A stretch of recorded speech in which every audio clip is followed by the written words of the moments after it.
जिंदाबाद जिंदाबाद जिंदाबाद पीछे छोड़ो अखिलेश यादव जिंदाबाद।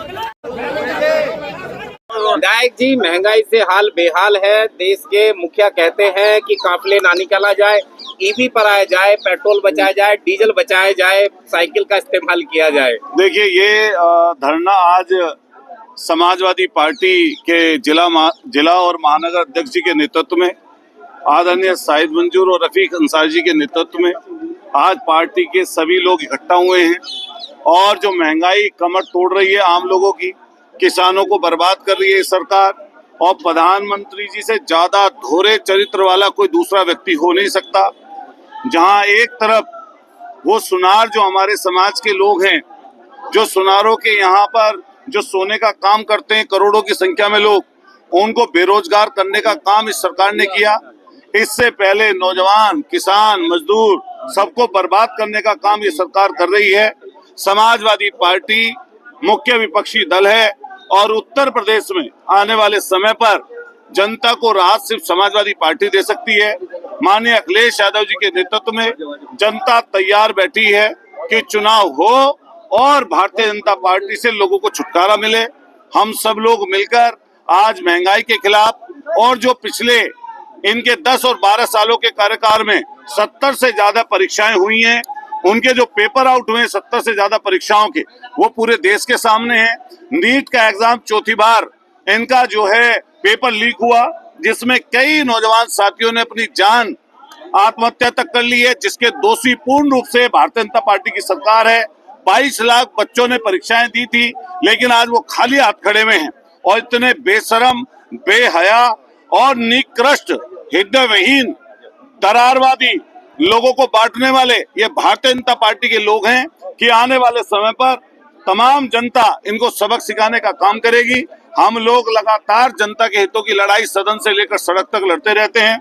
आदरणीय हमारे रफीक अंसारी जी, माननीय पूर्व मंत्री साहिद मंजूर साहब, लगातार हम सब लोग अपने अपने क्षेत्रों में, और आदरणीय जिलाध्यक्ष, महानगर अध्यक्ष और हमारे प्रकोष्ठों के सभी यूथ के, महिला सभा की सब लोग यहाँ पर इकट्ठा मिलकर आज धरना प्रदर्शन समाजवादी पार्टी के लोगों ने किया है। और निश्चित रूप से आने वाले समय पर भी लगातार समाजवादी पार्टी जनता के हितों पर काम करती रहेगी। जगह जगह जो बुलडोजर की कार्रवाइयां हो रही हैं, माननीय नेता अखिलेश यादव जी ने, समाजवादी पार्टी के राष्ट्रीय अध्यक्ष जी ने ये कहा है जी, जितनी जगहों पर अधिकारी बायस्ड होकर लोगों पर इस तरह की कार्रवाई कर रहे हैं, उसका भी इनसे सरकार आने पर हिसाब चुकता किया जाए। मंत्रिमंडल में 6 नए चेहरों की आमद हुई है, 2 का कद। आप पूछिए, काय का कद बढ़ा दिया बेचारों का, क्या दे दिया विभाग? सारे लोगों को ठगने का काम किया, पीडीए के लोगों को ठगने का काम किया। और कुछ समाजवादी पार्टी से लोग गए थे, उन्हें तो दे दिया। जो इनके पुराने अपने लोग थे, उनको तो खाली हाथ रखा। और मेरठ की झोली में जो 1857 की क्रांति का शहर है, उन्हें देने का क्या काम किया? राजनीतिक पेंशन कहाँ लेके जाएंगे बेचारे? ठगने का काम किया, समाज को धोखा देने का काम किया। और भारतीय जनता पार्टी की इसी तरह का काम है। ये मेरठ को और आसपास पश्चिमी उत्तर प्रदेश को कुछ इन्होंने नहीं दिया, इसमें भी पीडीओ को इन्होंने अलग रखा है।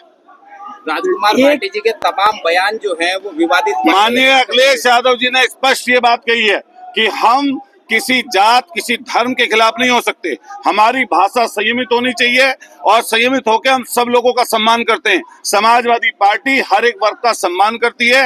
हम तमाम लोग हर एक वर्ग के लोगों को साथ लेकर चल रहे हैं। आज यहाँ पर भी आप देखेंगे अगड़े, पिछड़े, दलित, शोषित, वंचित, मुसलमान भाई, हमारे सरदार जी, सिख भाई, ईसाई भाई, सब लोग इस धरने में शरीक हुए हैं। समाजवादी पार्टी सभी जाति, सभी धर्मों, सभी वर्गों का सम्मान करती है और निश्चित रूप से आने वाले समय पर भी करती रहेगी। ये मानते हैं उनके ये बयान, उनके अपने आपको हम सिर्फ इतना कहना चाहते हैं, सामाजिक समरसता बनी रहे और किसी को भी किसी के खिलाफ गलत शब्द बोलने का अधिकार नहीं है। हम समाजवादी पार्टी कभी भी किसी के अपमान में विश्वास नहीं रखती। भारतीय जनता पार्टी का ये काम है। भारतीय जनता पार्टी के लोग हमेशा दरारवादी लोगों को बांटने की पॉलिटिक्स करते हैं। माननीय अखिलेश यादव जी ने कल साफ संदेश दिया है कि हम सब लोगों का, सब वर्गों का, सब जातियों का सम्मान करेंगे। मंत्री जी, महंगाई कमर तोड़ रही है, ये आप लोगों का कहना है। आज इसी को लेके धरना दिया जा रहा है, प्रदर्शन किया जा रहा है, क्या कहेंगे? देखिए, भारतीय जनता पार्टी की सरकार जब से सेंटर में आई है, देश के प्रधानमंत्री बार बार जनता से यह आह्वान करते हैं कि तुम ये छोड़ दो, तुम ये छोड़ दो, तुम ये बंद करो, तुम ये बंद करो। और हर बार जब भी कोई प्रॉब्लम आती है, प्रधानमंत्री जनता से कहते हैं कि तुम गैस लेनी बंद कर दो, तुम सोना लेना बंद कर दो। और अब तो वर्तमान में एक बात और सामने आई है, देश के गृह मंत्री कहते हैं कि एक टाइम खाना बंद कर दो। भाई, जनता सब कुछ बंद कर दे, लेकिन इस 12 साल 13 साल के शासनकाल में तुमने जनता को क्या दिया है वो भी तो बतलाओ, या जनता से ही सारे काम बंद कराओगे?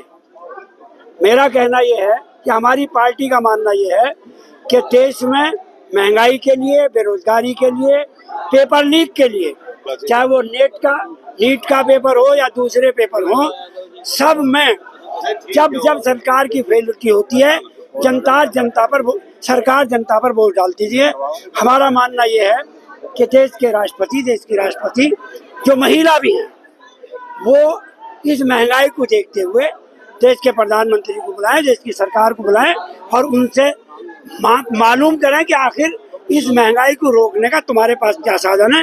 और अगर उनके पास कोई साधन नहीं है तो इस सरकार को भंग कर देना चाहिए और जनता को रिलीफ देना चाहिए। ठीक है, पड़े हुए हैं, आज आपकी मौजूदगी डीएम ऑफिस पर है, क्या कहेंगे? गैस सिलेंडर के नहीं है, आप तेल के दाम भी है, डीजल के दाम भी है, दाल के दाम भी है, आटे के दाम भी है, हर चीज महंगाई हो रही है और आसमान छू रही है। हमारी मांग है राष्ट्रपति महोदय से उत्तर प्रदेश सरकार को भंग किया जाए, उत्तर प्रदेश सरकार को खत्म किया जाए या राष्ट्रपति शासन किया जाए और महंगाई को रोका जाए।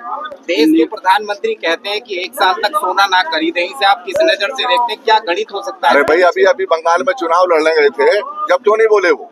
अब चुनाव खत्म हो गया तो अपनी जनता पे वोट डालेंगे आप। ये जनता खूब समझ रही है। हमारी मांग है राष्ट्रपति से उत्तर प्रदेश सरकार को भंग किया जाए और राष्ट्रपति शासन करके चुनाव कराया जाए।